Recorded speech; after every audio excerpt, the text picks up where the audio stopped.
Welcome to the Story of Liberty. On this day, March 24th, in 1208, Pope Innocent III placed England under an interdict, a religious ban. All religious services were canceled, churches were closed, and the church bells did not ring. The dead were not even given Christian burials, and Mass was not celebrated. Innocent released the British people from loyalty to King John, a bad king. Brought to his knees by the ensuing public outrage, John acknowledged Innocent the victor.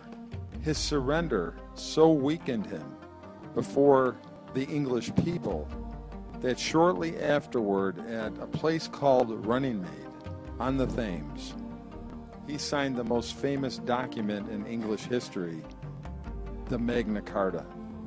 The Magna Carta was signed because King John was one of the most cruel and ruthless of the Norman kings. And the barons united their forces and compelled him to sign the famous Magna Carta, which not only returned to the people many of their liberties, their rights, which were taken away, but also acknowledged that the king, King John himself, was subject to the law.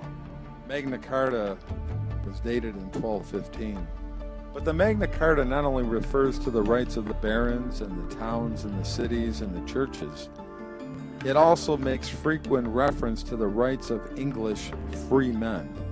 The Magna Carta is a covenant on the part of the king and his heirs that those rights of the people would be respected. It's been customary throughout ages for governments and officials to violate the liberties of their people without due process of law. This has happened right here in America recently with the NDAA, the National Defense Authorization Act. It's bad for liberty because it codified indefinite military detention without charge or trial into law for the first time in American history.